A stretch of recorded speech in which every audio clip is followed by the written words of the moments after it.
All right, boys and girls, we got a lot to talk about today on NFL Pregame Party Week 14 Tailgate. Like the Army Black Knights winning the Commander-in-Chief trophy.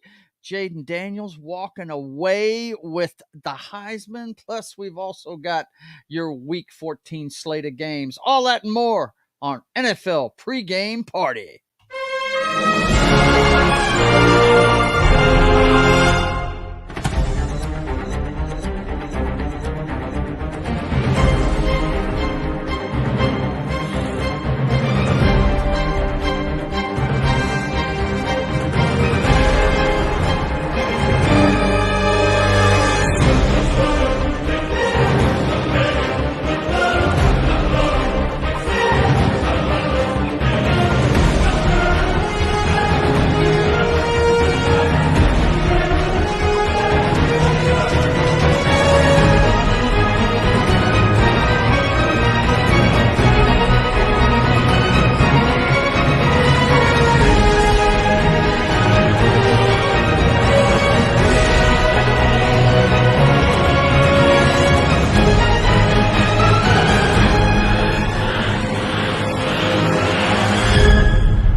Welcome aboard the Pregame Party. I am your host, Joe's Atmosphere. It's good to see you guys. It's another Sunday in football lore. Let's see what's going on today. First in today, of course, he probably has his reasons. My brother, there can be only one, the Highlander. What's going on, man? Well, a little thing happened last night. We'll get into it because, I know we're going to talk about college football. We always start with a college football report, and the guy that's the point man on that is the Knockster. What's going on, man? Will cover that. Hey, we're not discussing anything LSU today, but yeah. It's going to be kind of hard to talk about college football without kind of dipping into the LSU water, so to speak. Fine, whatever. And then, of course, we've got Das Wolfen. It's good to be the king, isn't it there, big man? What's going on? But your boys slipped. They're not. Yeah, we did. The road to the Super Bowl now goes through Miami for a week. We'll see if they pulled it this week. Yeah. We'll see. But anyway, we've got to start off with college football. And, of course, a couple of things happened. The first one we're going to talk about, because it is my show, not my brother's show, is the Black Knights winning the Commander-in-Chief trophy. What's up, Knock? Tell me about what happened in that game. Well, I mean, they overcame the refs, so that was cool. The most egregious call I've ever seen on live TV. Mm-hmm. They showed the replay. There was a play that in the, I think it was the third quarter, where the Army punted it and it hit the back of the Navy punt returner's leg, and the ref didn't give it to the Army. And they showed it. I mean, it wasn't crystal clear, because they didn't have the best cameras there, but you could see the ball shifting as it hit his leg and bouncing the other way. And they still gave it to Navy. And then Navy went on to score. So if Army hadn't won that game, I would have blamed that play right there on the refs, and the refs cost it, because that was clear cut hit. Even the announcers were saying it. Even Gene Steratore, how you say his last name, was agreeing that it moved because it hit his leg. Yeah. Like, I don't understand the disconnect between the expert in the booth and the refs down the field, where they can disagree like that, because it was completely blatant that it was. Well, you got to understand, the guys on the field want to be able to get to their cars without getting stabbed. You got to remember that. Okay, so I'm just saying. And stealing the game away from Army. I don't get it. I'm not afraid of Navy boys. I mean, I'm not sure. No one is. I mean, it's not Navy you got to worry about. It's the Marines. Right. That's it. But no, that was. But no, it was a good game. But Army, suffocated them early. Unfortunately, in the last quarter, they just went into full-on prevent defense and let Navy back in the game. Navy was down 2 scores with about 4 minutes to go, and they went right down the field, just threw hitches the whole way. The Army defense was 10 yards back from each receiver. It was the easiest. Yeah, my dad told me about that. I didn't see the game because I was working, but my dad said that Army coach is an idiot. We got a 2-touchdown lead, and they're playing 10 yards off the ball every play after that. So they scored within a minute and still had about 2.5 minutes to go and got the ball back, and then took it all the way down to the goal line. And, it's just – and then, Army stiffened up, kind of deal. And then on the goal line, Navy did this weird thing where they tried to hurry. They were like a yard and a half out, and they tried to hurry up with like a couple seconds left, and on 4th and 1 or 4th and goal, about 2 yards out, and tried to do a QB sneak, and they didn't get it. That play made no sense to me, but that cost them the game. And then Army basically had the ball on the 1 yard line and took 3 seconds left, and took the ball, held it for a few seconds, and ran out the end zone for a safety. So that was why the score what it was. So okay, yeah, our Army's defense kind of almost cost them the win on that one, just because on both last drives for Navy they were just 10 yards away on both drives, just gave up. Just gave up the score, scores. So if they had lost that too, it would have been on the Army's defense. So they were trying their best to lose that game, it seemed like, but they pulled it out. Okay, all right. Well, I mean, I'm just glad they won. I knew if they won, they'd get the trophy, and I'm really glad they got it because I'm an old Army guy. My brother's Air Force. I think, weren't you Army, Knock? Yeah. Yeah. So yeah. Very, very, very happy. They overcame their coach's bad defensive callings, but that's cool. That's very cool. There was something else happened in college football yesterday. What exactly was it? Oh yeah, there was this kid from down south, down in the Louisiana State Capitol, that won the Heisman Trophy. What about that dude? That kid, Jaden Daniel. Now, where's he from, Daniel? Is he from here, or is he? Do you know? No, he's actually a California kid. He did his first 2 years at Arizona Sun Devils, and he hit the portal, and we got him fortunately in LSU. But yeah, he's a California guy. Ah, okay, all right. So, now, who was in it? It was him, the kid from Washington, right? It was Bo Nix, Penix Jr., and Marvin Harris Jr. Marvin Harrison from Ohio State, right? Yeah. Yeah. Okay. Well, I know Danny's happy about it. I've watched this kid. Of course, we get a lot of LSU football here, being in Louisiana, and the guy. Well, look, he looks like Lamar Jackson to me. Is what he looks like, but he's more accurate than he is. Yeah, he can do it from the pocket, and he can make good decisions when it breaks down. I just real quick, like Knock, I'm a huge college football fan, and Saturday is the only day that I will stay up late because I'm a big fan of the Mountain West, Pac-12. Regardless of what I say about it, I love college football, so I'll stay up and watch early morning to late in the evening, midnight to watch, college football. And Jaden Daniels, beyond my love for LSU Tigers, is hands down the most dynamic player going out there today. I'd be interested to see how his skill set translates to the pro level, but to me that was a no-brainer. The other guys are on the up for the nomination were good players. And I've got a clip right here of Jaden Daniels, his acceptance speech when he's talking to the other nominees. It's pretty classy. And you were the puss, always bled.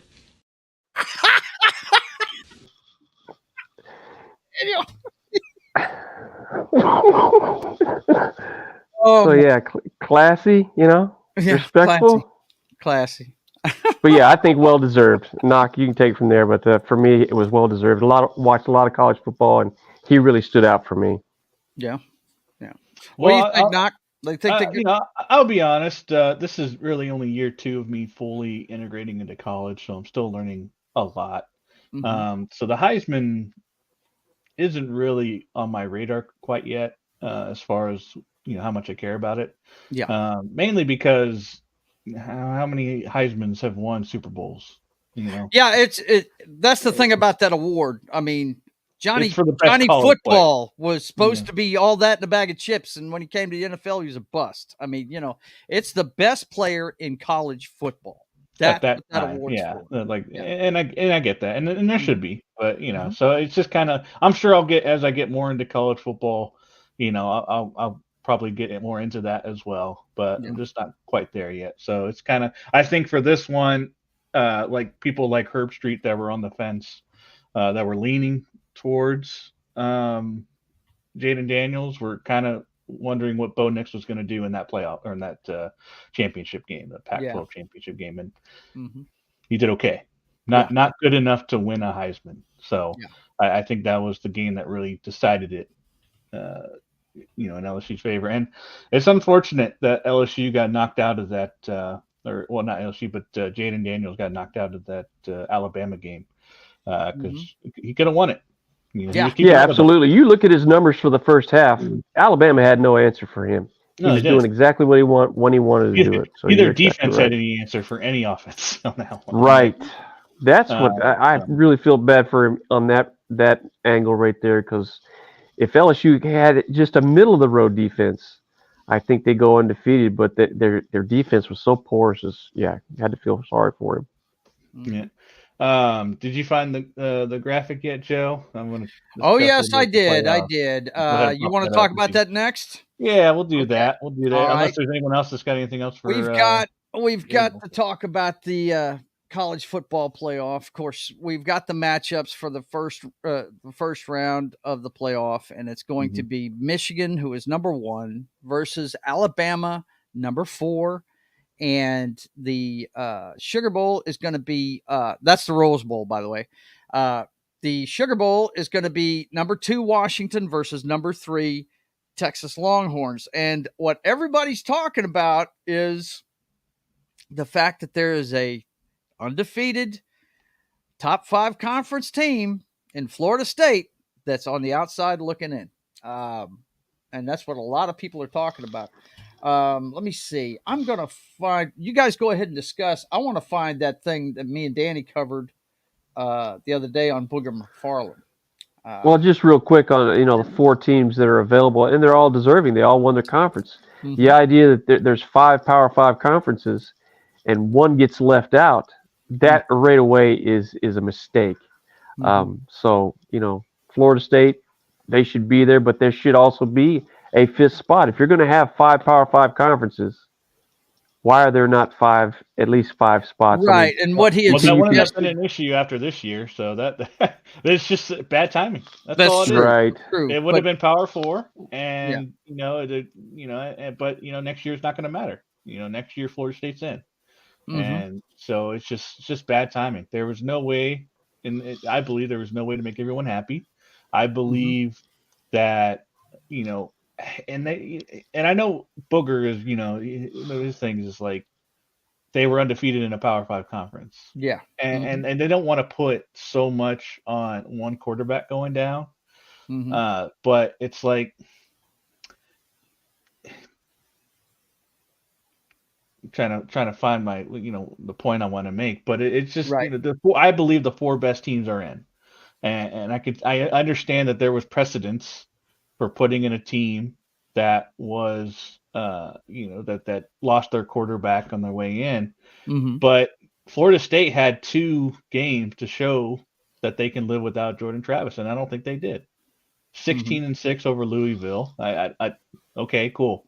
When Rodemaker was in before he got knocked out, he didn't do anything special in his game, in the final game of the regular season. So I think, and I think personally that the best 4 teams that were all, like Highlander said, they won their conference championships too.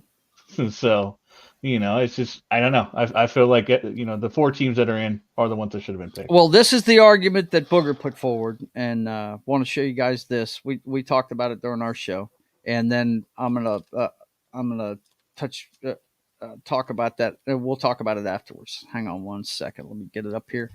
This is what Booger McFarland said on ESPN. Just gone with the undefeated Power 5 champ. Well, I'm going to completely disagree with you. To me, this is a travesty to the sport, because we go out there on the field and we play the game. And regardless of whether it looks good at the quarterback position, regardless of whether we win with offense, whether we win with defense, the name of the game is to win. And that's a reason never before has this not been done.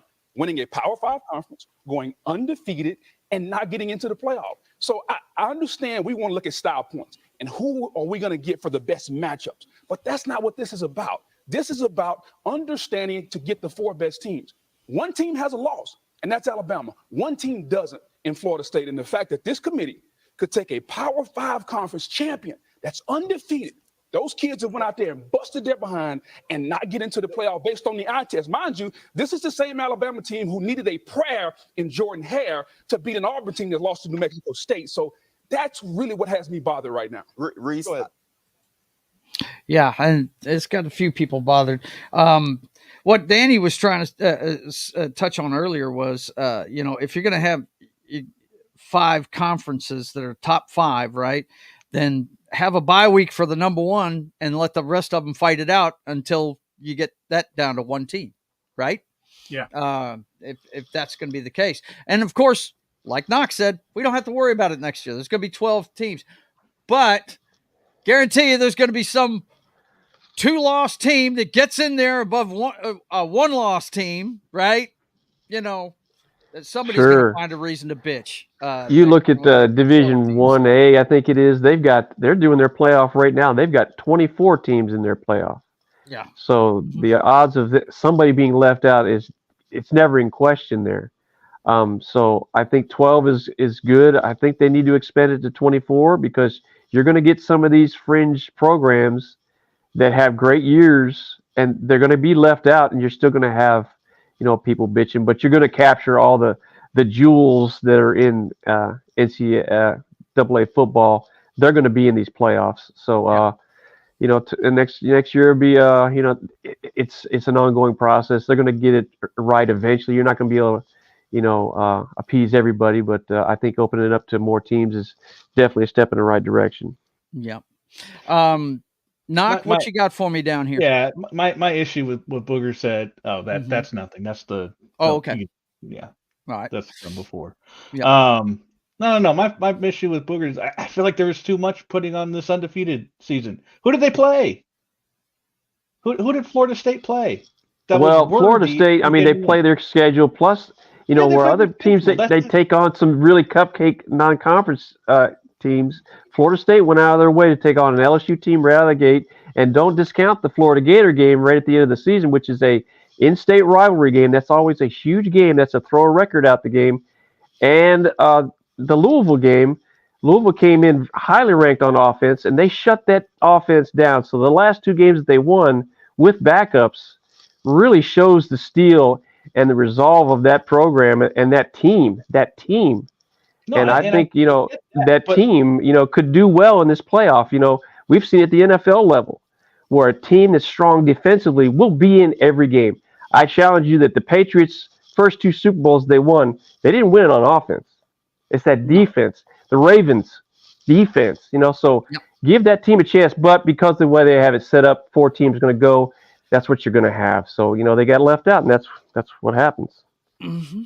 Yeah, but you can't look. I get that. I think there's still too much emphasis on this undefeated versus one defeat, because who did Alabama lose to? The number 3 team in the nation. My whole thing is this: if Florida State went undefeated and they didn't take cupcakes at the beginning of the season. They opened their season against LSU, and that's tough. But here's my thing. Alabama's in there, and they lost to Texas.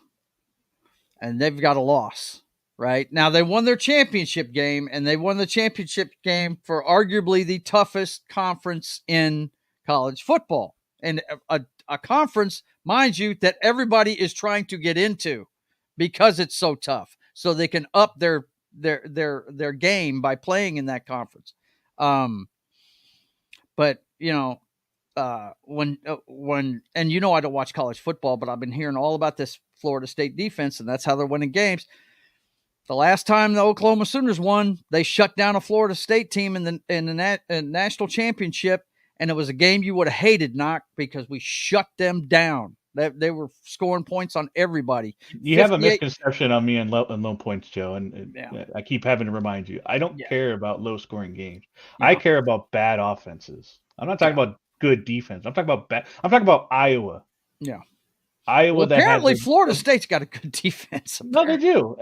But here's my issue. Like, how do you put? Okay, so the graphic that you play every other time we're on the show. In order to beat a man, you got to beat the man. Yep. Alabama beat the 2-time defending champion on a 29 win streak. How do you keep them out over Florida State? Well, how do you keep them out? You can't. To beat a man, you got to beat the man.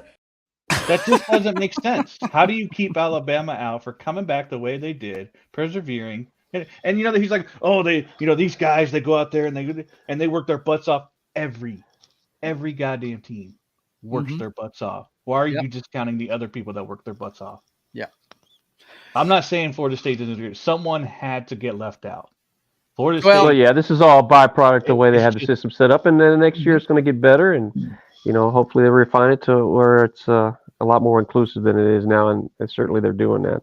Yep, that's for sure. I think next year's setup is going to be so sweet, man. I'm looking forward to it because I've said for years they've got so many damn bowl games in college football. Why not use them as a playoff system to really let teams go at it? It's going to be the 6 games. The 6 New Year's bowls are going to be the 6 games, the quarterfinals and then the semifinals, and then you got the championship game.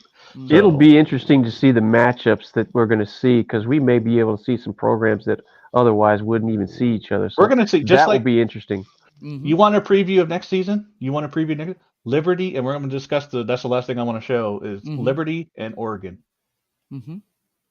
That's who's playing together in the New Year's Eve, in the New Year's Bowl is Liberty, the best Group of 5 team right now, barely above SMU, and Oregon and Bo Nix. And I think that's good for college football. I really do. Absolutely. Yeah, I dig it. Yeah. So that's a preview for next year. Yeah. Do we have a bowl list or no? I do. Okay. That was going to be the last thing I covered. I was just going to cover the ones that I found interesting, but I'm going to cover all of them. There's 42 bowls, or 41. 41 bowls. Yep. But so 82 teams either got 6 and 6 or above, except for one. Minnesota squeaked in at 5-7. They had the best, I guess, APR, whatever the hell that means. I'm guessing strength of schedule type of thing. But just a couple that I want to show. Jacksonville State got in as this is their first bowl, facing the Raging Cajuns. There you go. The bowl games start on Saturday the 16th. So that's when they start. So okay.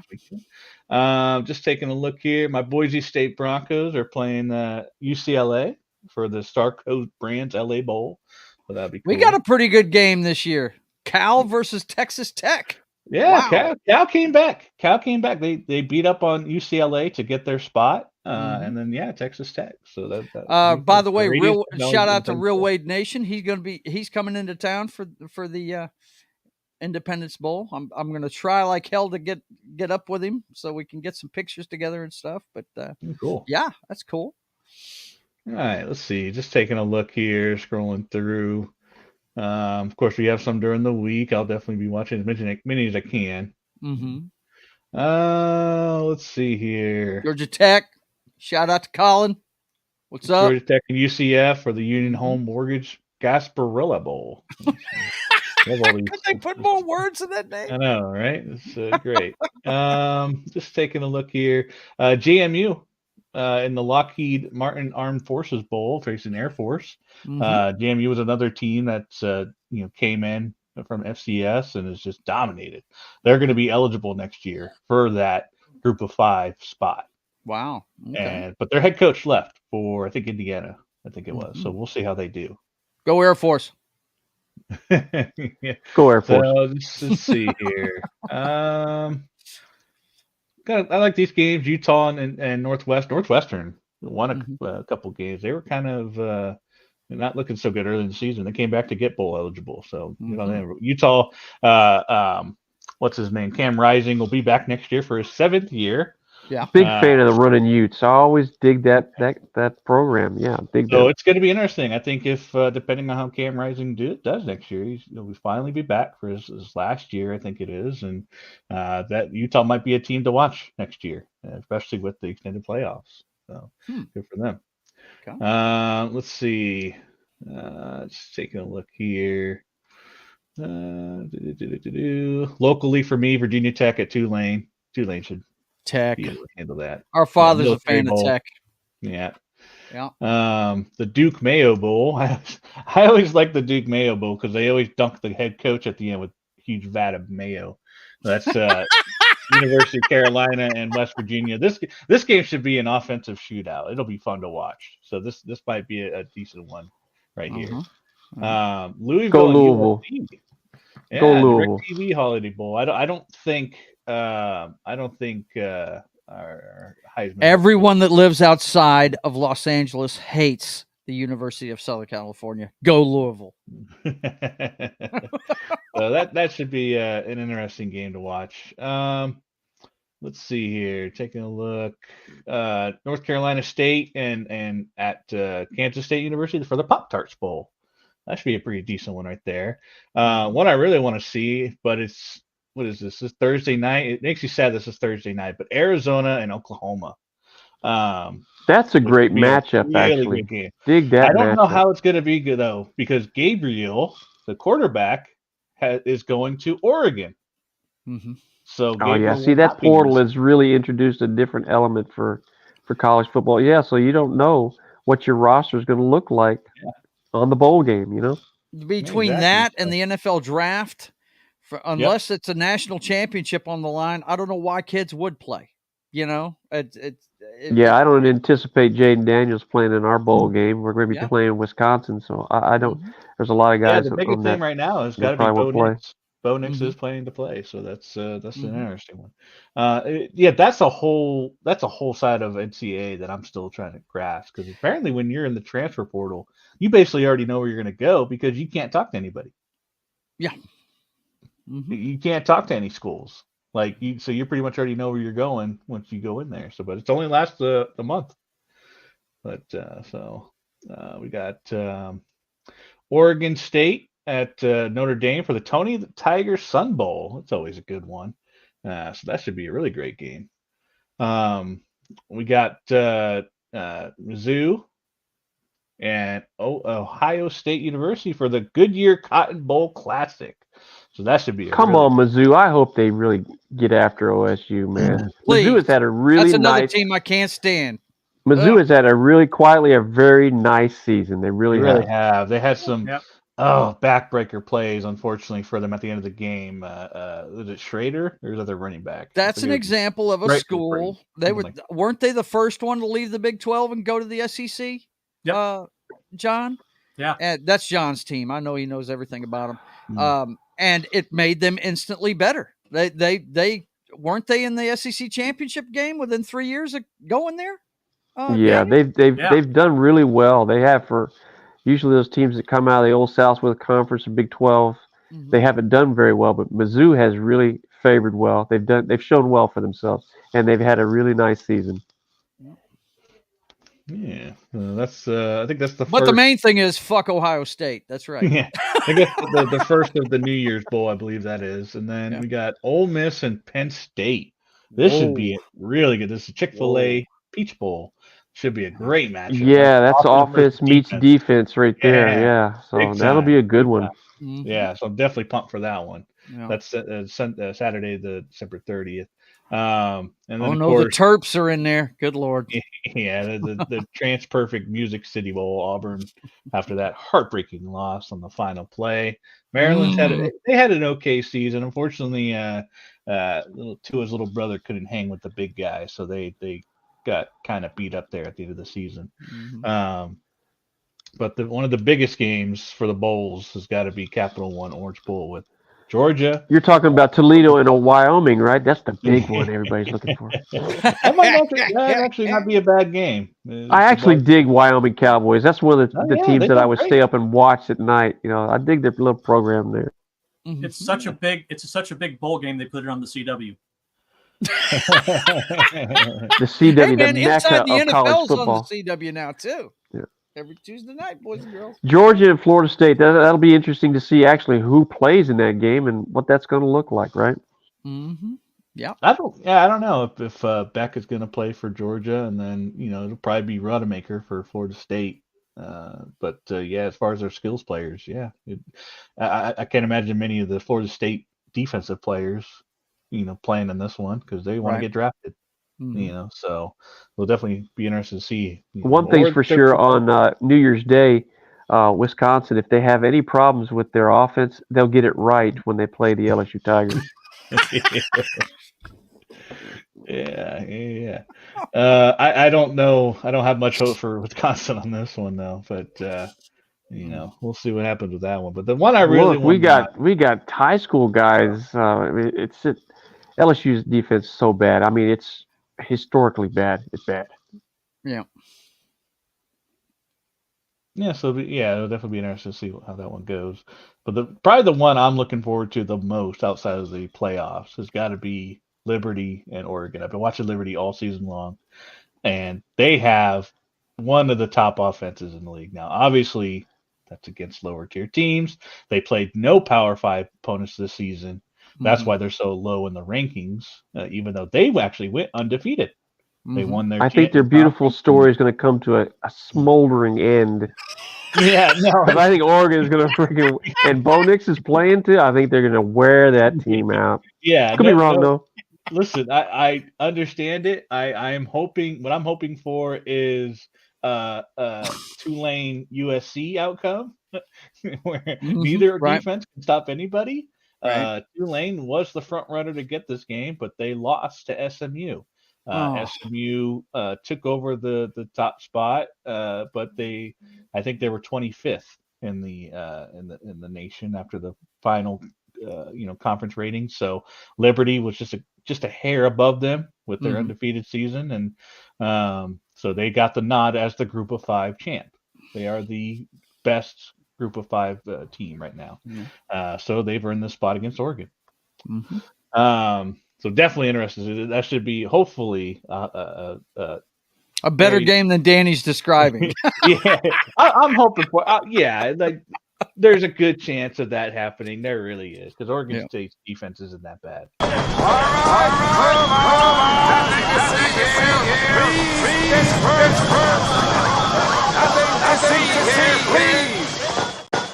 Yeah. I am pulling for Liberty all the way, just to showcase, like, hey, this is what we're going to see next year, and if they get blown out, then that's probably what we're going to see next year too. So, this game I could. Oh God, please! Iowa and Tennessee. Do we have to watch Iowa again this year? It's just the team, like, and there was last night, or what was it, during the Army Navy game, they asked what team has punted more. I think it was like Army or Navy, one of them two, or some team had like the number 2 slot, and they're like, what team has the number 1 most punts in the nation? And I knew right away it was Iowa, and that's who it was. It was Iowa. So it's just they remember that guy we talked about at the beginning of the season, the offensive coordinator. He had to get 25 points per game at least to their average, and nowhere close. I think they got like 13, 14 points per game. Bye now. Thanks for playing. Defense is so good, but the offense can't do nothing. So it's a shame. And then you got and it's Tennessee. Yeah, Tennessee is not bad, but and then we get to the playoffs, which we talked about before. Alabama, Michigan. I'm kind of leaning towards Michigan on this one. I don't think they'll make the mistakes that other teams have made versus Alabama. Run it down their throats. If I had to pick it, I'd say Alabama, but that's just. I mean, they're definitely riding high. Roll Tide. So I can see that. But I know Keely Chow's all behind them. We know that. Yeah, it's all about them. And then you got Texas and Washington. I really like Washington. Is the one I want to win the whole thing. I don't know if they can do it, but they're the ones I want to win the whole thing. And Texas, there's been times this year that they have not looked that great. Yeah. And same thing could be said about Washington. Obviously, the same thing could be said about Alabama. Michigan is really the only one that's rolled over everybody, but they didn't have the greatest competition. Their hardest games were against Penn State and Story. Ohio, which they beat. They beat them handily. So, they did. But so I'm going to stick with Washington. I think Washington showed a lot against Oregon. I think so many people had Oregon just beating the crap out of them. Looking at the matchups and everything, it looks like Bama's going to win it to me. But you know what? I'm pulling for Texas through the whole. Look, don't discount Texas because that Texas team under that new coach has played Alabama 2 years in a row. They should have beat them the first time they locked up. They beat them this year. So there's no fear factor there for the Longhorns as far as Alabama goes. No, and last week, Quinn Ewers looked his best. That was I had never I was watching all the Texas games, most of the Texas games this year. That was the best game Texas had shown all season. Yeah. Ewers looked unstoppable. He was so good that even little Arch Manning got to go in and play. Like it was a blowout. Arch Manning. Yep. I know who Arch Manning is. He's And you were the puss. Always bled.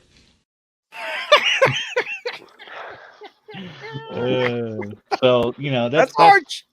That's what I'm saying. You can't. All these teams are pretty damn good. So they are. It's going to be very fun to watch. It's going to be a good. I'm not saying the matchups are bad. I'm not either. So. Yeah, that's what we got. That's what we got for college football. So we'll.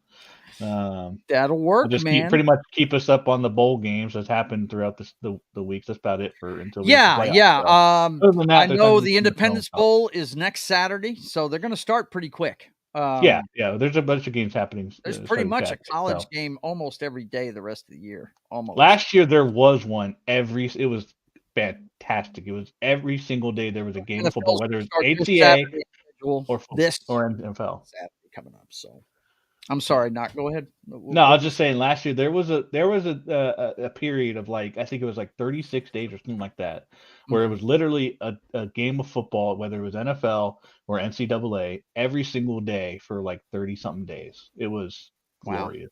We don't quite have that this time. It's about every other day, but it's pretty close. So good stuff. Cool. That's cool. Football. All right, boys and girls. Well, that's it for college. And it was for there only being one game yesterday, we had a lot to talk about when it came to college football from this week because they lined out all the bowl games and everything. So that's why we were talking about it so long today. So we wanted to give you the heads up about everything that was going on there. All right, so it is time to get into the NFL, and we've got some big games this week. But before we move to the big games, we got to talk about what happened Thursday night. And actually more entertaining than I thought. Yes, totally blew me away how well Bailey Zappi played in the first half of this game. Yeah, I picked Patriots to win that game. Thank you very much. Yeah, thank you very much. Yeah. I picked Pittsburgh because they've been playing so bad, But sure enough, the Patriots found some offense in the first half, and the defense was able to lock it down in the second half. After scoring zero in the previous game, 6-0. My God, 6-0. What they 21 times their score of last season. Right? Yeah, they scored more touchdowns than they have the last 4 games. It's ridiculous. Look, those Patriots get any consistent quarterback play, that would be a tough team to beat because their defense is so staunch. They're going to keep them in every game. Yeah, it's so awesome that they're getting better before the Broncos playing. It's cool. I like it. It's great. It's so nice to hear them getting better right before. Poor Knock, man. Okay, so this game right here, it was better than we thought it would be. I planned on not even watching this really. Danny and I were doing our show on Thursday evening, and my wife chimes in the chat and says, New England strikes first blood. And I was like, what? They scored points? What the fuck? So I went and turned it on when we got off the show, and he was throwing touchdown passes. I was like, what in the hell is this? So we ended up watching the whole game, me and Rhonda, and it was a good game. It was good. Turducken tried to come back, but he's Turducken. What's he going to do, man? You can't do much with that. So, let's take. We'll move on from that one, and let's talk about the upcoming games for this week. Starting with right out of Danny's division. Let's see. It's the Tampa Bay Buccaneers, who, as much as Danny's not going to like hearing this, I really think are going to end up fucking around and winning this division, are playing the Falcons. And I just don't trust the Falcons as far as I can throw them because their quarterback. I don't trust anybody in the South Division, period. Yeah, at all. But I think the most consistent quarterback play is coming out of Baker Mayfield, and that's why I'm picking them to win the division. True. I mean, he's not the reason why they're losing. That's for sure. Ritter, his football IQ ranks right up there with Josh Allen's to me. I think he's just a mental pygmy, and I don't trust him as far as I can throw him. They have some nice pieces in Atlanta, but as long as they've got that trigger man, I wouldn't count on them for nothing. The thing about Atlanta, if they lean on that run game, which they do very well, they're going to be in every game. Yeah, for sure. Absolutely. Knock, what do you think about this one? I'm taking Tampa in this one. I'm going Falcons. Taking the Bucks. I'm taking I don't trust in the Buccaneers at all. I don't trust in Atlanta that much, but just a little bit. They're 6-6. They're playing. Yep. Interesting stat I found out this week. Looks like Mike Evans is going to be in the Football Hall of Fame. 10 years in a row, he's at over 1,000 yards receiving. That's ridiculous. He's been doing it a long time, all the way back to San Diego. So and he also Super Bowl champ. He also goes in there for the most drops as well. So it's crazy, isn't it? Woof. Yeah, nuts, man. Kind of dual reward there. What do you think there, John? Well, like Highlander said, it's the South. Yeah. But I'm gonna have to go with Tampa Bay on this one. I'm gonna have to trust Baker Mayfield. Yep. By myself. All right. All for it. All right. Let's see. Next up, we got. Let me take a look here. What do we got next up? Where's my schedule? I keep losing the schedule. Okay. Next up, we got the Los Angeles Rams going into Baltimore. When I was talking to Dad this morning, I was like, you know what? On paper, Baltimore should beat the shit out of this team. But I don't know if you guys have caught wind of this. The Rams are on a winning streak, man. And they are beating teams up.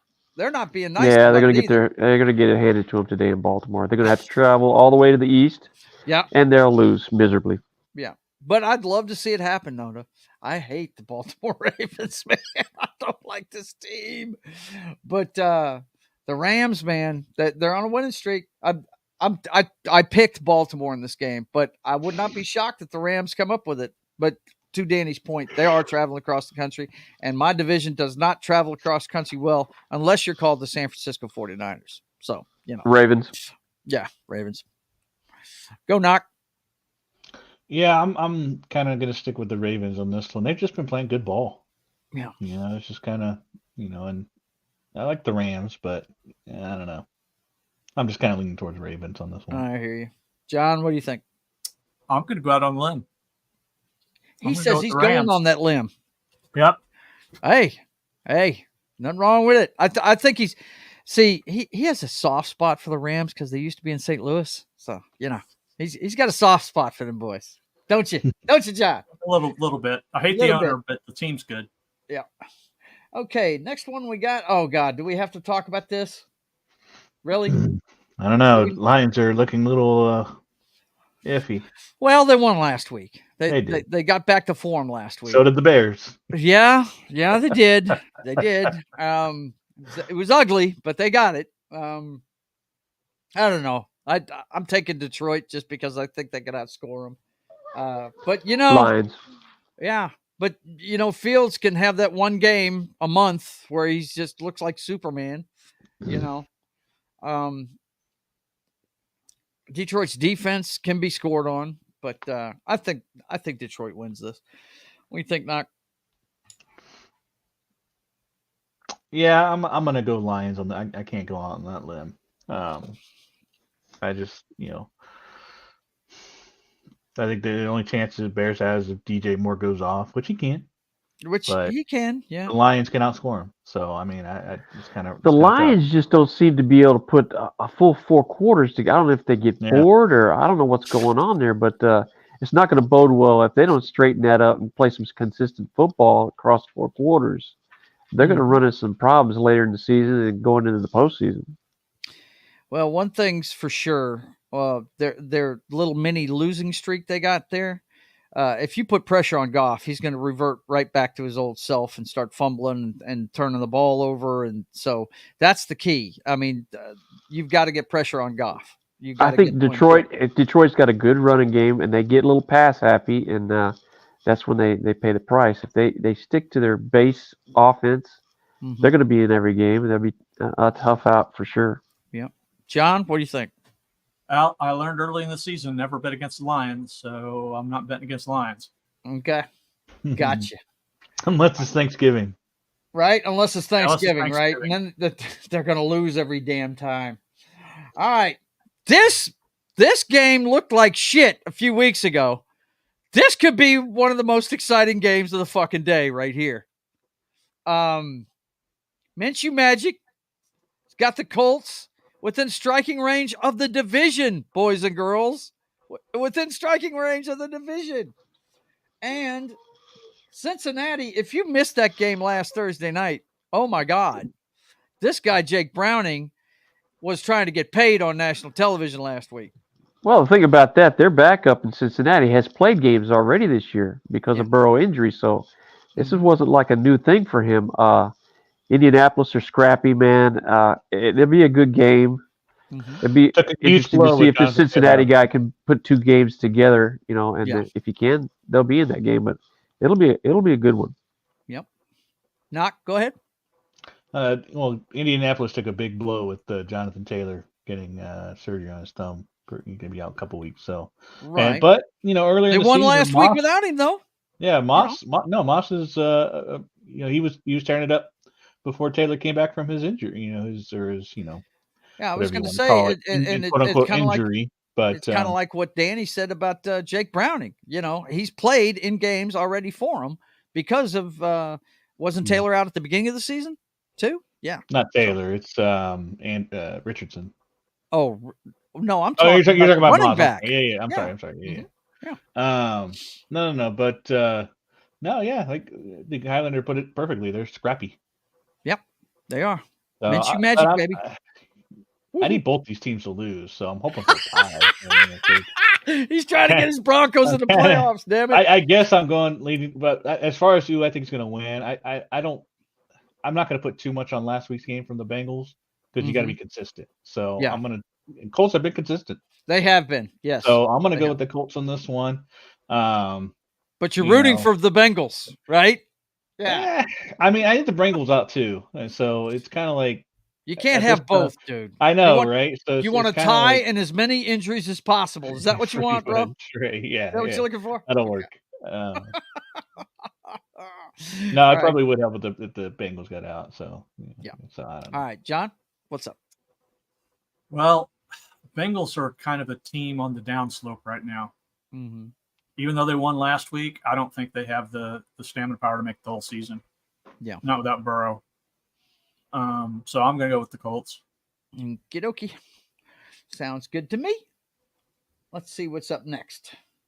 Jacksonville coming off that heartbreaker against the Bengals last week. Up against Cleveland. Does anybody know if Trevor is going to play? I just saw a thing where he's good to go. He's going to give it a go. So yeah, he had a procedure done, right? On his ankle, didn't he? I believe he did. You have one of those high ankle sprains or something. I don't know, but I just saw a thing come across my fantasy football that he's going to give it a go. So. He's trying to go. He's trying to go every game. And you got to give it to him. As much as I'm not a big fan. I don't have to give him anything. And this is a Jacksonville Jaguars fan saying that, boys and girls. I'm telling you. I dig the Jaguars. Can't stand that dude. Get a freaking haircut, you cute. But is this going to be week 2 of Joe Flacco? When I saw, and he played well last week in the loss, but here's my thing. Cleveland Browns fans must be in the middle of a fucking fever dream nightmare. Watching the quarterback that put their old team that moved to Baltimore in the middle of the night in the playoffs every year, the first 5 years he was there, now slinging the rock for their team. You know what I mean? Yeah, he didn't look that bad. Nightmare. What, Knock? He didn't look that bad. No, he didn't. He looked all right. Of course, he'd been on the couch for a while, so but he's still got that arm, and his accuracy has always been a little bit off, but he can throw a deep ball. That's for sure. I'm taking the Jaguars on that one. Yeah, I think the Jaguars will pull it out too. What do you think, Knock? I'm definitely pulling for the Jaguars. Yeah. It all depends on Trevor Lawrence. Do anyone know who their backup is? Yeah, it's Beathard. Beathard? Yeah, he played last week. He's not bad. Yeah. And he didn't do bad in relief. I mean, he didn't have I don't many know. downs. I guess we'll have to see how mobile is. I'm kind of pulling for the Jags in this one. I really, definitely need the Browns to lose some games. So yeah. Knock is wanting to get his Broncos in the playoffs. Damn it. I'll discuss that a little bit more when we get to them. Yeah, when we get there. But that's what you're hearing in that voice, though. When he sees the team with the lesser record in the AFC, he's kind of wanting them to dump. Yeah. All right. What do you think, John? Who's got this one? I like Browns defense. Yeah. Browns still have the number 1 defense in the NFL. They do. I think I'm going to go for Browns. Jacksonville's defense not that bad either, but they got torched last week. Yeah. Wow. Browning fucking torched them last week. He made them look really, really bad. Could this be the resurrection of Joe Flacco? Could it be? Let's see. Uh-oh.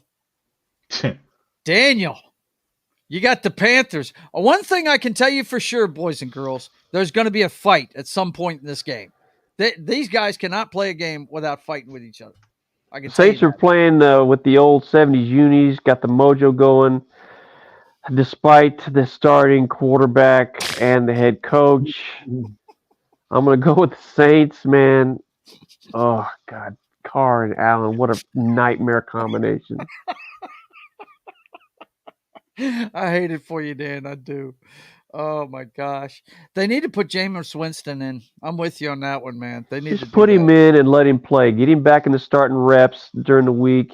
Get him back on the field. The guy can play. Mm-hmm. It's just, I don't know what it is about Allen and Carr. I don't know if they have a thing. I don't know what it is. Well, but, they're joined at the hip, and there you go. He coached him in Oakland. Sure, he's the one that drafted him with the Raiders, and they played crappy football there, and he's playing crappy football with the Saints, and oh my God, whatever. Yeah, it's killing him. But yeah, I'm with you. I picked New Orleans in this one too. What do you think, Knock? New Orleans. I don't care about this game. Yeah, I know you don't. No one does. Yeah, nobody cares about this game. I think it'd be funny if the Panthers won just to give the Falcons better shot of getting the division. I hope the Panthers win so Dennis Allen could get fired right there on the sideline and they hang freaking Derek Carr from the top of the daggone Superdome, man. Something's got to happen.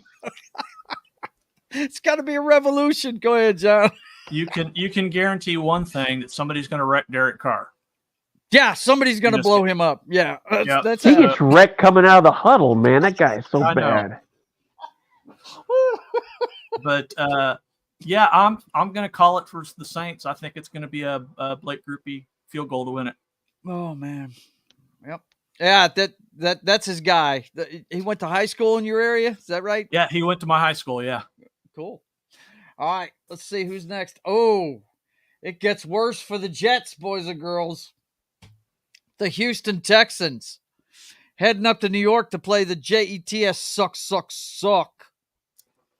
And I think I'm taking the Texans because they can just mount a little bit more offense. New York is just so bad offensively. It's going to be a close game. That's the way Jets play. I'll say it's going to be like a 10-6 game. Houston wins. Yeah, because we all know that the Jets are And you were the puss. Always bled.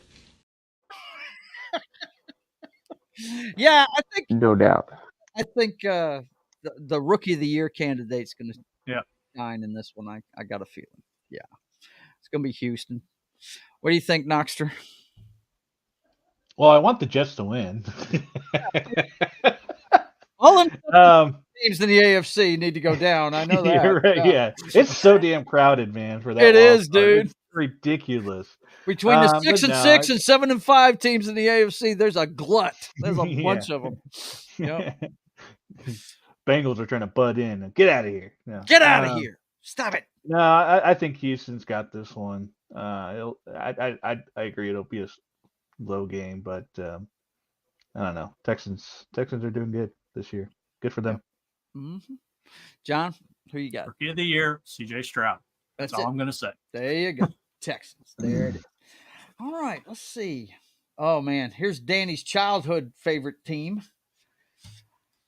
The Rocket Man, Josh Dobbs, goes into Las Vegas to play. It's the Battle of the Backups. Of course, there's several Battle of the Backups, but this one. Backup head coaches, backup head coaches, right? Yeah. Well, at least one backup head coach. Anyway, I don't know, man.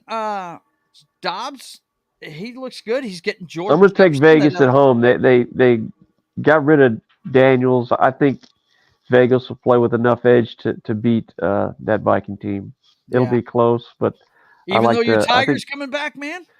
Yeah, I take the Raiders at home on that. In a mediocre game. Look at those 6-6 and 5-7. We're looking at these matchups, and I mean these schedules, these records. There's so many just middle of the road, 7-5, 6-6.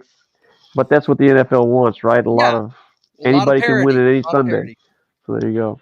There's going to be a lot of games down the stretch that mean something this year. There's going to be a lot of them.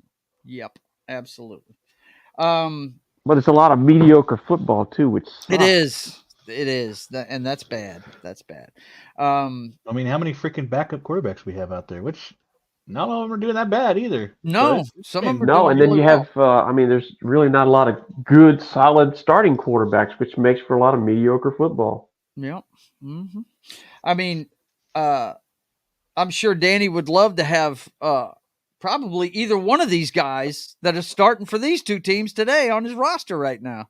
We've got a guy that I'd like to see start and get starting reps and play, but for whatever reason, our idiot head coach won't even put him on the field. So whatever. I hear you, man. I'm going to take Minnesota in this one. I just, the Raiders, they were riding high off of the firing of the head coach, but I think Jordan Jefferson's going to be a difference maker in this game. He's going to want to go off, no doubt about it. What do you think? Justin Jefferson. What did I say? Jordan. Jordan. Okay. Justin Jefferson. Yes. I'm leaning towards the Vikings in this one, not for obvious reasons, but I liked what I saw from their defense in that Bears game. The defense didn't lose that game, in my opinion, even though they didn't stop. Yeah. Look, Mike Flores, he friggin'. Dude, he blitzes more than anybody. He's like setting records for calling the most blitzes in NFL history. He gets after you, no doubt about it. I feel like this is a team where Dobbs can bounce back with. Mm-hmm. Although you got to watch out for Max Crosby. That guy is a beast. He's a game wrecker, bro. Yeah, if he gets on a roll, guy's tough. John, what do you think? As much as I want to go with Minnesota, I don't think Dobbs is consistent enough. I like Dobbs, but I don't think he's been consistent enough. I'm going to have to go with the Raiders. Okay. All right. The models of consistency. Right. He wants to see some consistency. That's right. Okay. Next up, oh, my God. It just gets worse for my team. The losing streak is about to continue. Hey, look. There just came a video on that Seattle 49er game. Just saw a good video of that. That's the wrong freaking video. So way to go, bro. Go ahead. Talk about that one? No, I was going to roll up the Warner getting smashed. Oh, the Warner getting smashed. I'm sorry, bro. That's halfway through that one, dude. No doubt. Yeah, that's Sorry, everyone. My brother. But yeah, it's going to be the same story. 2 weeks ago, it happened, and it's going to happen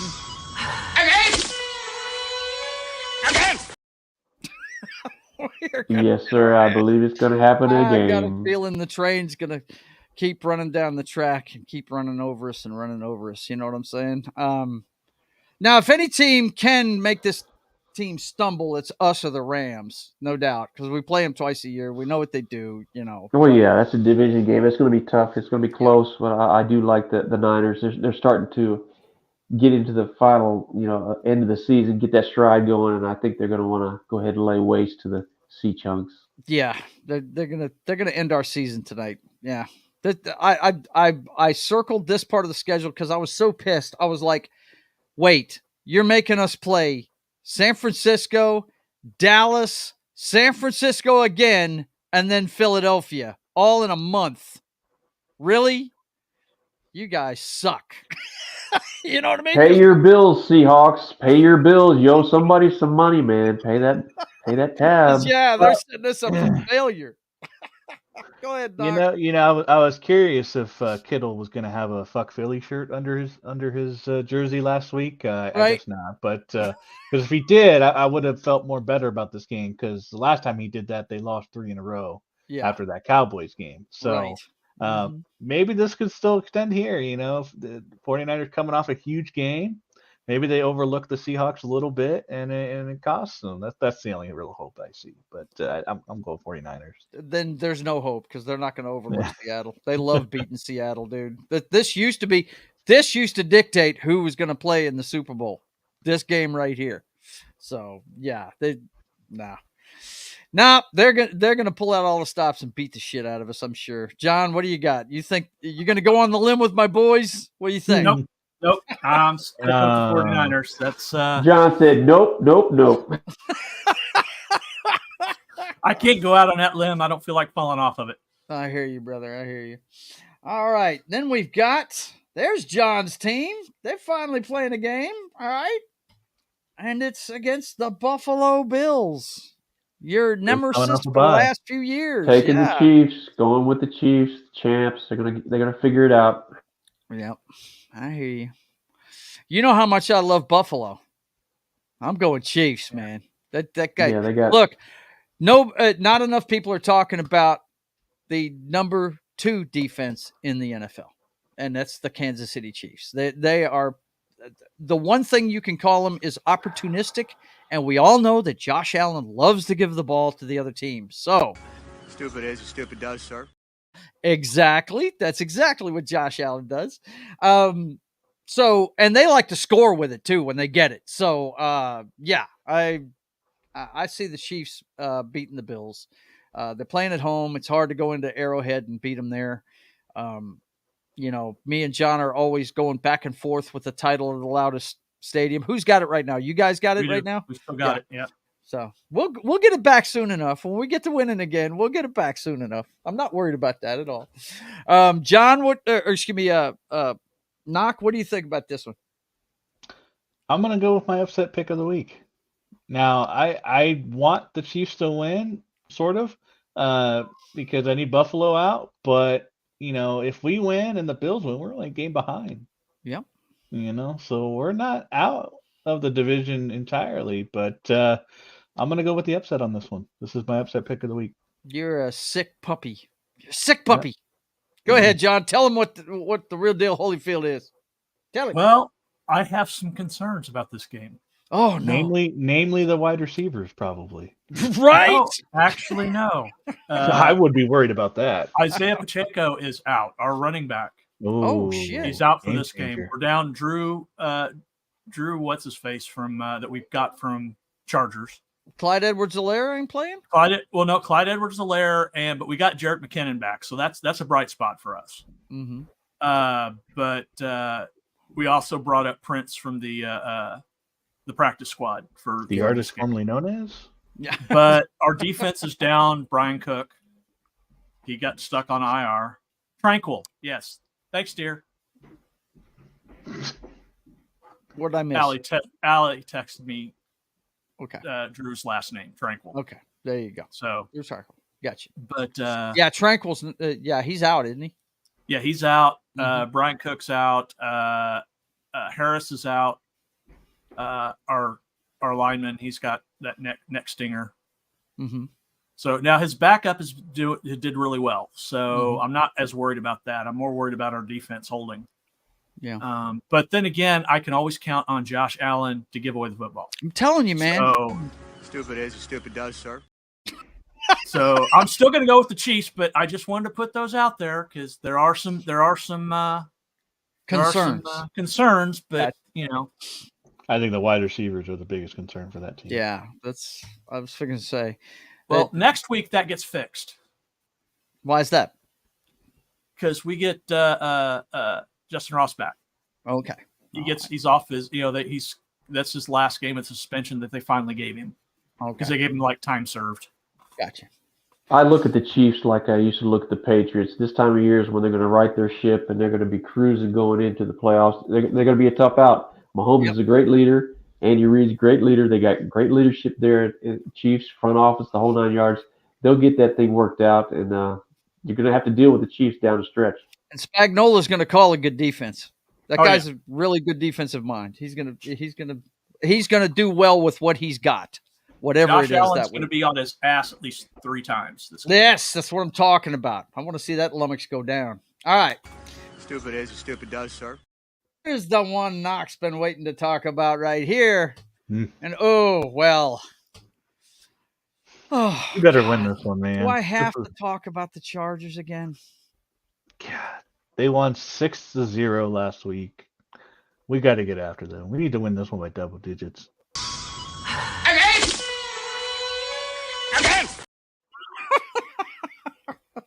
Look, man, you guys know how much I love Herbert. I love the guy, but God, he's on the wrong football team. Just like Phillip Rivers languished there. Breeze got out of there and got a championship somewhere else. But this team is just snake bit. I'm picking the Chargers just to put the Nojo on them so Knock will win. That's what I'm doing. Yeah, that's what I'm going to do. I don't want to pick his Broncos because if I do, he's going to blame me for it for a month. They're at home. They should win. But, yeah, the Broncos should win this game. They were rolling up until last week. And taking the Broncos. Yeah. Yeah. Sean Payton's starting to turn it around there. Go ahead, Knock. Talk about your football team, brother. Well, I mean, Cortland Sutton has shown up for the most part. At least to get a touchdown. Every time I see him play, he's making spectacular grabs. Dude. I just think we need more from Judy. I think he's been not so great this year. We need more from our other wide receivers. They need more separation.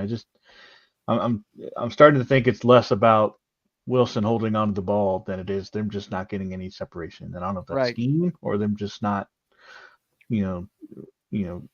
getting that separation kind of thing. Mm-hmm. And it's just, it's very frustrating. I hate watching slow ass Wilson run.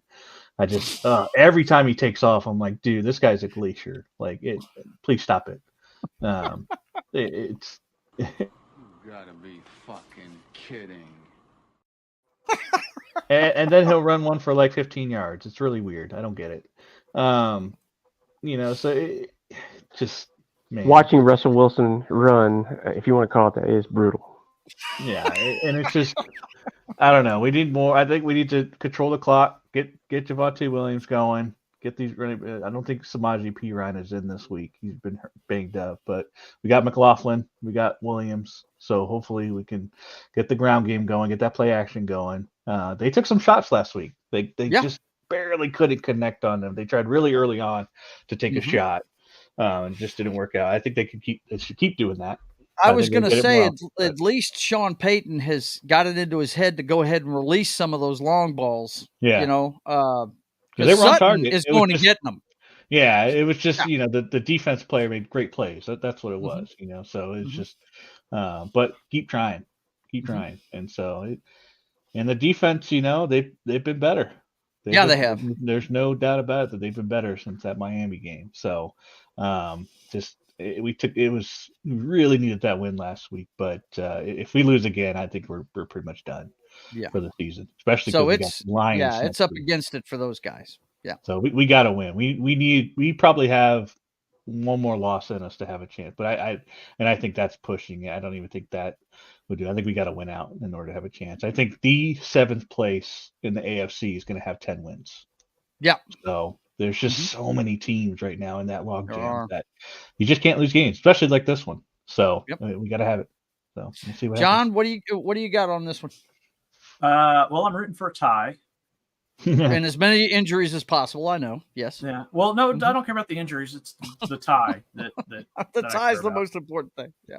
But no, I'm going to go with the Broncos. It's just they're playing better ball, even though they lost last week. They are playing better ball than the Chargers are. Yeah. Yeah. I'm just, like I said, I'm taking the Chargers because they're at home. But you guys know how I feel about their head coach. If this guy has a job next year, I'll be shocked. It's ridiculous. Anyway, enough about that one. Let's hope the Broncos win. Let's hope. The big one in the NFC tonight that has everything to do with seeding. The Philadelphia Eagles coming off that ass whipping they took at the hands of the San Francisco 49ers last weading to Dallas. And their biggest fans this week too. Yeah, and Dallas going with the cow flop on that one. Yeah, I saw him in person. Dude, they like playing at home. Let me tell you, they go off. It's ridiculous, man. They are on a 14-game winning streak at home. So that's going to be hard to beat. But they have to do it, though. I hope you watch the San Francisco film. Do not let them get in 3rd and 4th and short. Don't let them get into that. Make them face for which one, long. Joe? For which one? Both of these teams' San Francisco games were horrible. So you need to be a little bit more specific on who you're talking about. No, what? Right? Yeah. Last week, San Francisco made them play from beyond 5 yards on 3rd down, and we saw the result. When they can't tush push, guess what? They got nothing. They got nothing. It's just a normal offense, So their running game has gone down a little bit. And one thing I noticed that San Francisco was really good at last week. You've got to keep the inside contained. Make him run outside, because if you let him come up the middle, he will gut your ass. But if you swing him outside, he's not the fastest guy in the world. He's a tank, but if you make him run outside, your guys can catch up. And that's a concerted effort, I'm sure, on the defensive side. They're going to, maintain that lane rush integrity. And when he does escape, they're going to want to run him, I would imagine, to his right. So he has to throw across his body if he has to throw it. So, they're going to have a scheme for that, but yeah, definitely lane integrity. And if he's going to break the pocket, they're going to pressure from one side to push him to escape the other side, which works in their favor anyway. Yeah. If you're a Dallas fan, what you're worried about is them running towards Parsons. And the reason why I say that is every time I've seen Dallas lose this year, teams take advantage of Parsons' upfield rush. They'll run right underneath it and gut them. You know what I mean? Well, what the Dallas Cowboys have done, because they've recognized that, they move him along that defensive line a lot. So, targeting him to be on the end is just not really an option anymore, because he can come from the interior. Sometimes he's playing middle linebacker. They really do a good job of moving him around. Yeah, Dan Quinn, I love him. He has a Super Bowl ring with the Seahawks. He used to run our defense, and he's a great defensive mind, and he'll have some answers for Philadelphia. I'm pulling for the Cowboys in this one. I took Philly, but I'm pulling for the Cowboys. Cowboys defense has been susceptible to the run under the Quinn, regime. If the Eagles are running the ball well, it's going to be tough. It'll be a lower scoring game, and I think the Cowboys would rather be into a shootout, which gets their offense onto the field quite a bit, which their offense is rolling. Yeah, I watched it live. Danny's family got me the tickets for it, and man, if it's a track meet, the Cowboys will outlast you. They will. Kim and Kayla will be at the game tonight, so yeah, it'll be live there. Mm-hmm. You know it, man. Big time. Knock, what you got on this one? I'm gonna go with the Cowboys at home. I'm rooting for them too, mainly because I want to see San Fran get the number 1 seed. But I mean, you can't roll out the Eagles. They beat them up the first time. Yeah, they did. Mm-hmm. This is a tough one to call. It's too even for me. I'm just rooting for the Cowboys just because of seeding. Really. Well, here's the thing. Another thing you've got to remember is which Dak are we going to get? Because if he gets thrown off his spot early in the game and he starts sailing balls high like he's apt to do, he's got this cannot be that game. That it can't be that game for him because it avalanches on him when that happens. They've got to protect him early and stretch the field and get things opened up for him. And then he'll have a heyday, man. That's for sure. He's playing great ball right now. I watched him live last week and he's on point, man. He's doing really well. He's the guy that my brother touted coming out of college. You know what I mean? So he definitely, this is the most comfortable I've seen him in an offense. He really has a good grasp of the McCarthy scheme, what they're trying to do, which doesn't bode well. I mean, the only thing with the Cowboys is can they pull that stuff on the road because, they don't seem to be the same team when they're out in the elements on grass because it's such a high octane offense. It doesn't seem to translate well when they go on the road, but yeah, they look pretty tough offensively this year. Mm-hmm. John, what you got, man? This is a hard one to call. Yeah, I know.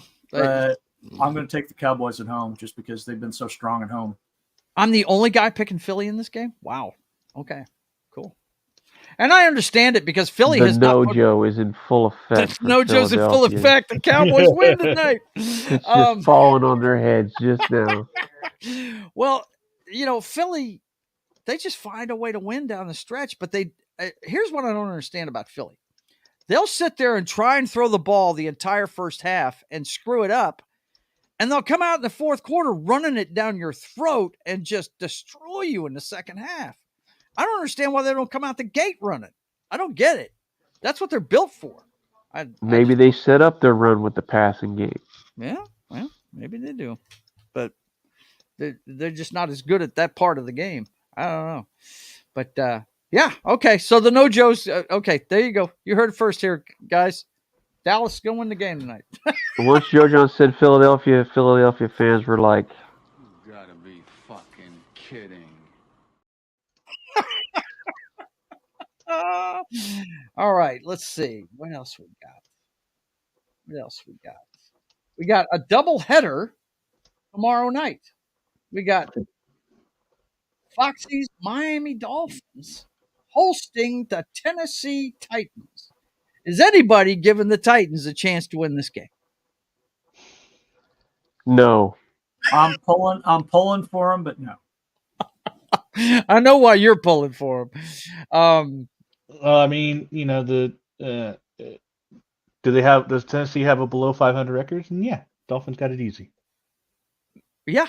I mean, that's been what's happened this year, right? Yeah. They're not a winning team, so the Dolphins should hang a 40 burger on them, right? Just light them up.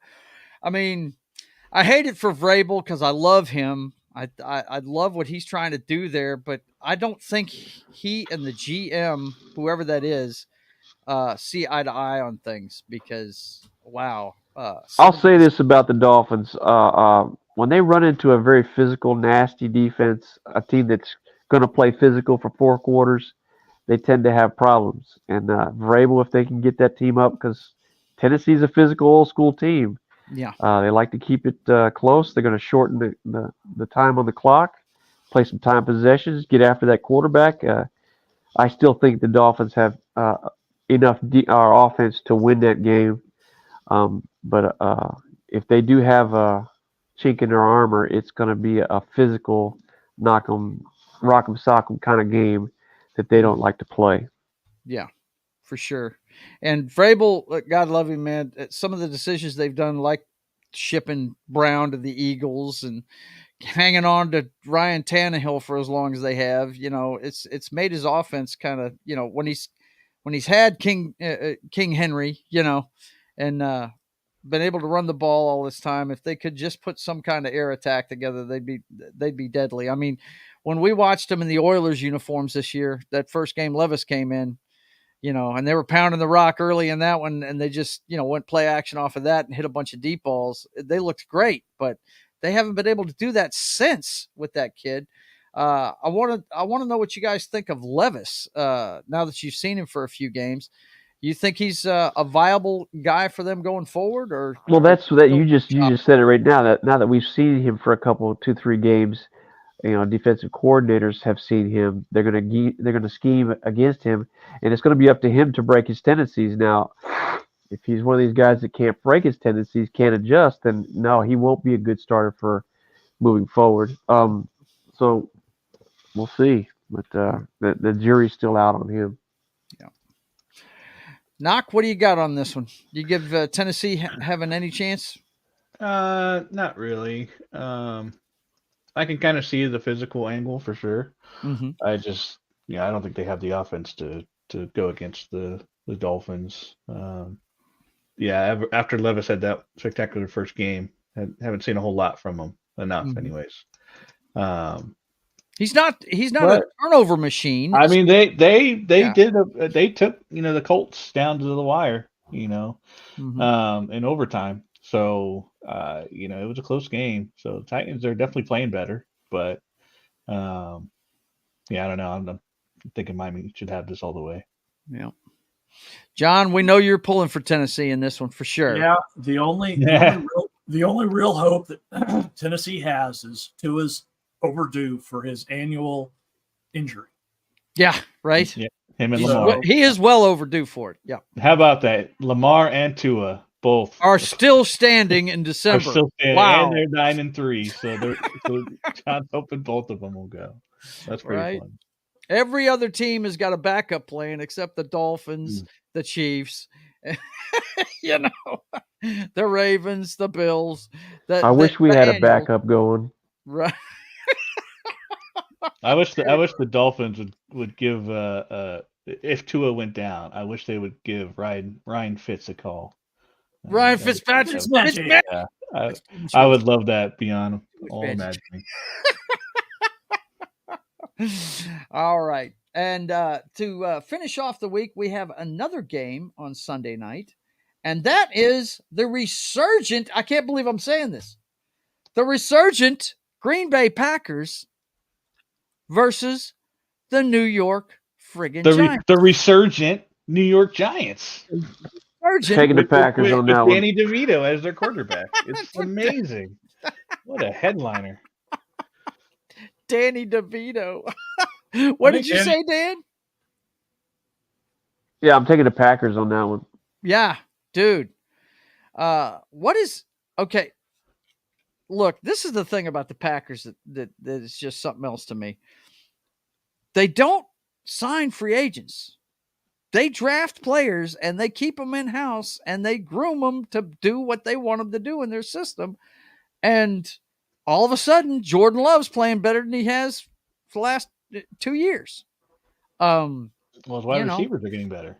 And the receivers are getting better, and they're young. That team is receivers are getting better. He's getting better. Run game is pretty solid. Defense is, I mean, they may not make any noise this year, but they've got a good nucleus moving forward, and they're going to have to deal with the Packers, man.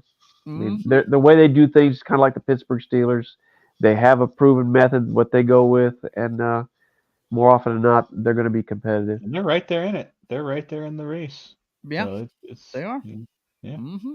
I want them to lose. I want the Giants to win this damn game. Get them off my ass, man. Because we're not going to lose, we're not going to win the next 2 games, I don't think. I mean, on paper, we're not going to. So I need everybody else to start losing. But really, I don't. I mean, I didn't expect my team to make the playoffs this year anyway. But I'd like to see them get in there, But yeah, I think Green Bay's got this one. But hey, DeVito's playing good for the Giants. Who knows, man? Who knows? But I think the Packers should win this one. Knock, who you got in this one? I'm going to do the Packers. Yeah. I don't know. I've been kind of a fan of them all the season. Yeah. So I've rooted for them. All right, John, who you got? Depends on who had the highest bid to the referees. No doubt, right? Yeah. Well, the Packers referees travel pretty good, though. They do. You got to remember that when you play in the Pac, no matter where they're at. I mean, it's really bad in Lambeau. Yeah. Okay, it's really bad in Lambeau. Yeah, that's not the guy's hanging on his back. That's not pass interference. No, that's not pass interference at all. Unbelievable. Yeah, I knew you were going to say something about that. I mean, yeah, it was a horrible. That they didn't. All right, move on. Nothing to see here. Please, Pittsburgh. Nothing to see here, please.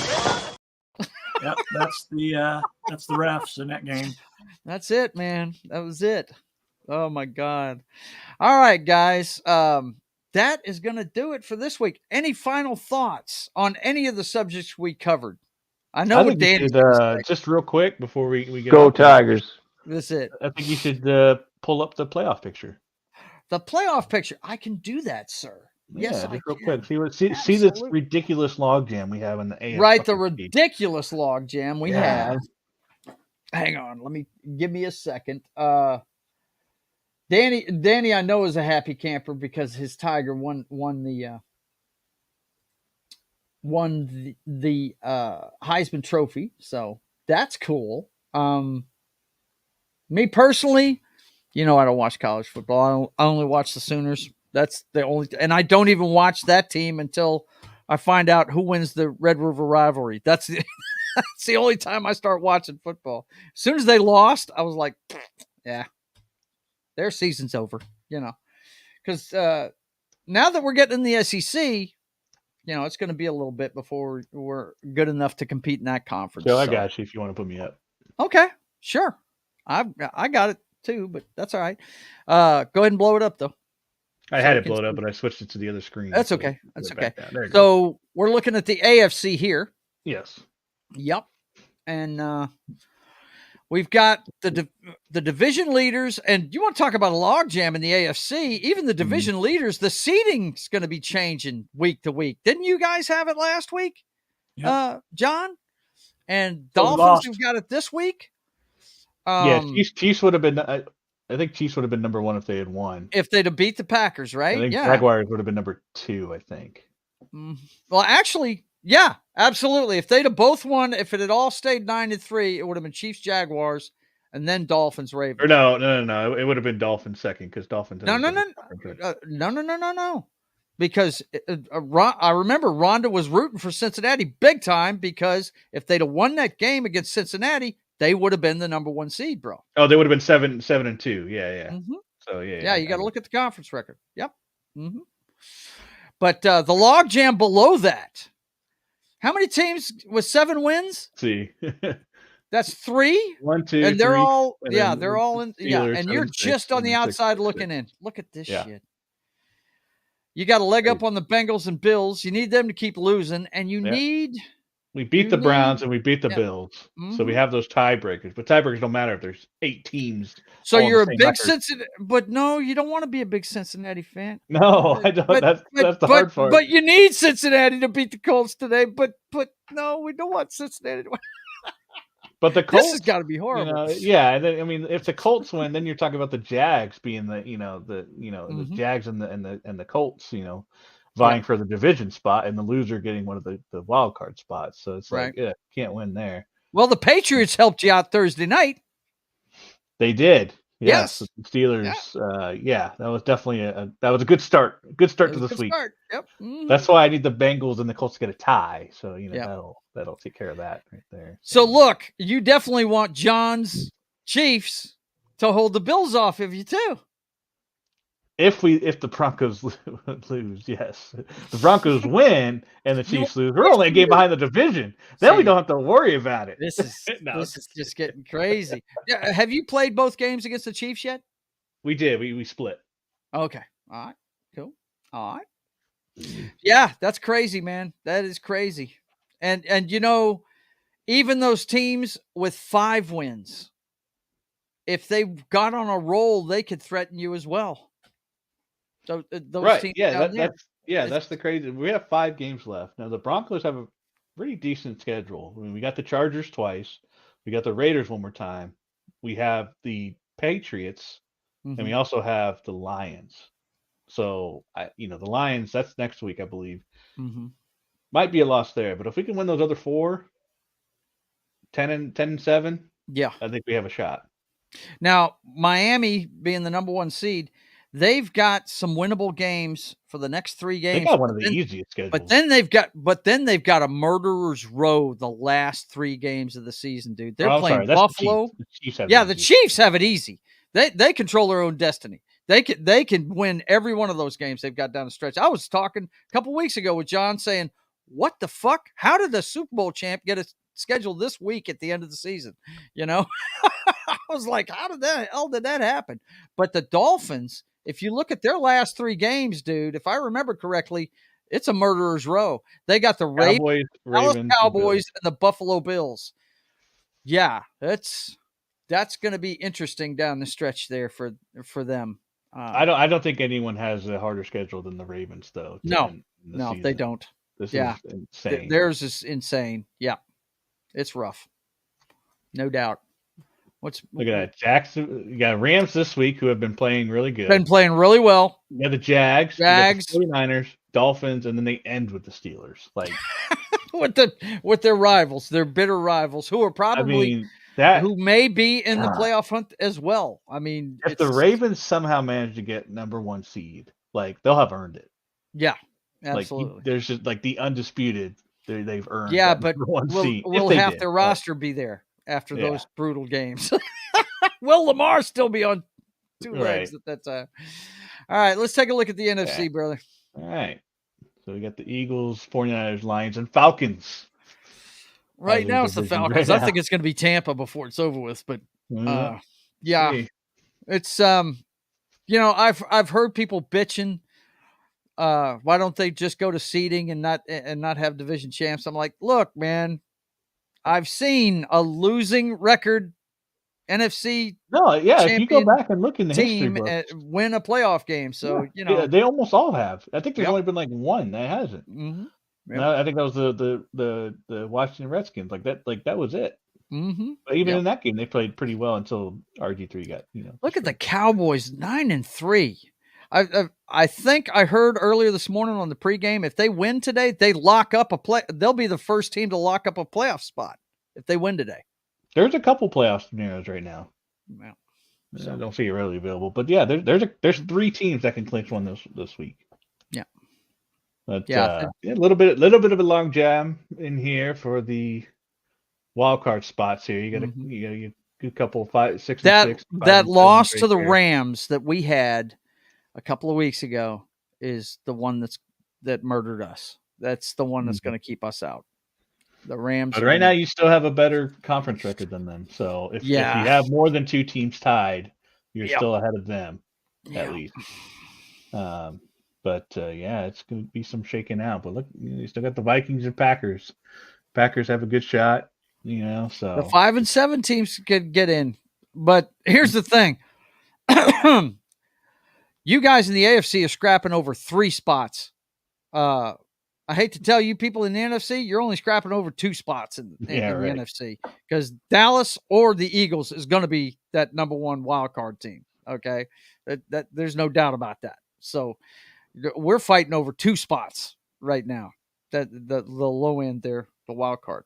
So, I don't see much hope for my team. I know we're going to, and then for the NFC South, you get to play the Cowboys or the Eagles. Right? the winner of the South gets to play Here's your reward. The Eagles or the Cowboys. Yeah.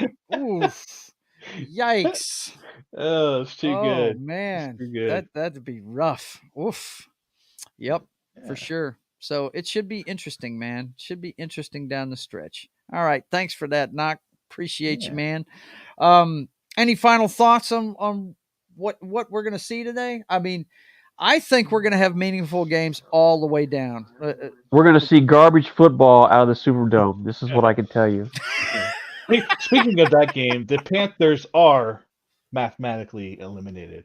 Just so everyone knows, they are. So what? Oh, you just doomed the Saints then, man. The pressure's off. They're going to go out there and play like it's freaking. The Saints are doomed by their head coach and their quarterback. They don't need any help from anybody else. Jojo, did you pick the Saints today? No, I did not. Oh, you picked the Panthers? That's it.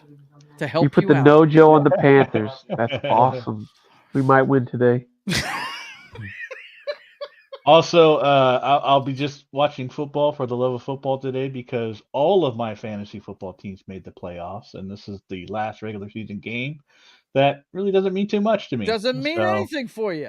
So it's next week it'll be fun, but all my teams. Danny, how are you doing in fantasy football? Him and his wife run a team.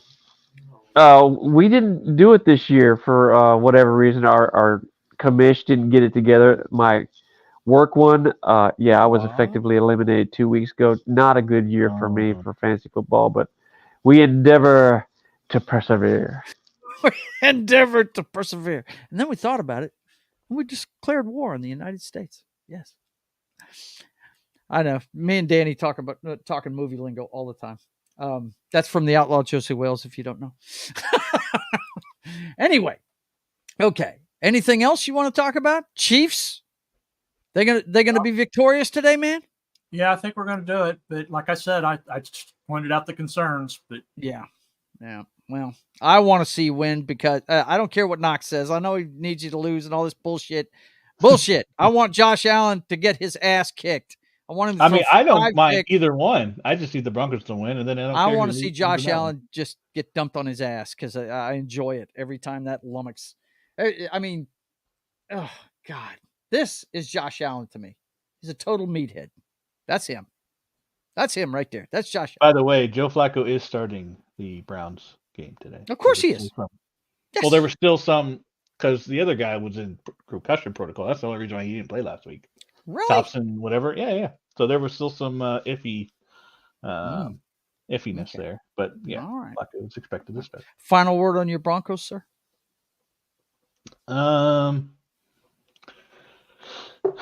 We need to win. This is a win and a whole lot of help, right? I think, yeah. I mean, I don't know if we need that much help. I think everything will sort itself out, but we just need to take care of our business. I know last week was a huge. See, now you're talking like my brother. Handle our business and let the chips fall where they may. Yeah. Right? So I just don't think if we lose this one and then we go to the Lions, that we can't do 3 losses in a row. That'll effectively end our season. So I hear you. Yeah. Well, guys, you know what I think of my Seahawks?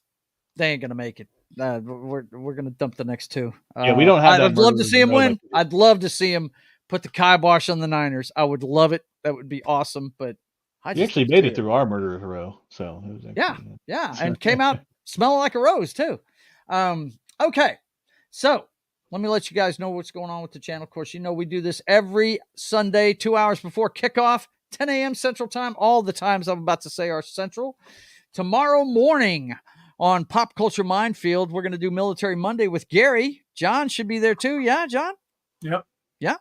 We're going to do a great movie that he says inspired his comic book, Vindicated Inc. By the way, let me get you guys the link for that.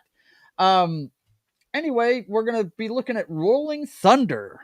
If you guys have not seen this movie, definitely check that out. It is a great flick. It's one me and Danny saw it when we were real young. Enjoyed that movie a lot. It's from God. What year was that, Daniel? Was it the 80s when that movie came out, or was it the late 70s? I don't remember. It was right around there, wasn't it? But it was the late 70s because I remember Mom and Dad were still married, and that was the late 70s. So yeah, good movie. Good movie. Fantastic flick. Anyway, we're going to talk about it tomorrow morning at 10 a.m. Central Time on Military Monday on Pop Culture Minefields channel, and then tomorrow evening. That 70s rock fan still hasn't gotten me a Thin Lizzy thumbnail up yet, but we're going to be talking about Thin Lizzy tomorrow on It's Only Talk and Roll at 4 p.m. Central Time on That 70s Rock Fans channel. And then I start my streaming week with a little Wanted. Weapons of Fate. It's from the PS3 days. We're going to get on there and play that game on Papa Joe Gamer After Dark, Video Games, Cocktails, and Fails on Tuesday night at 10 p.m. Central Time. And then Wednesday morning at 10 a.m. Central Time on Pop Culture Minefields channel, it'll be Morning Coffee with John. He's going to continue his playthrough of Uncharted Legacy of Thieves collection. That's like what, number 4 and 5? Those two games? Is that what it is? Number 4 and the Lost Tales. Okay, gotcha. So he's gonna. It'll be your second show playing this one through, right? Yep. Yeah. So we're gonna do that at 10 a.m. Central Time on Pop Culture Minefields channel, and then most of the guys on this panel will be here Wednesday night at 5:30 p.m. Central for our pop culture show, State of the Atmosphere. I know I said we're gonna do our Christmas show, but we're gonna wait a week. We're just going to do a pop culture update, and I'll come up with the subjects. I'll let you guys know at the beginning of the week what we're going to do, probably Tuesday, the day before. But yeah, Jed pointed out to me that, we got another week before we need to do the Christmas show. But we do our pop culture show every Wednesday at 5:30 p.m. Central Time. And then Highlander and I get together to tell you all about the clown show that is 2023 through today's headlines when the brothers hack the Matrix every Thursday at 6 p.m. Central Time.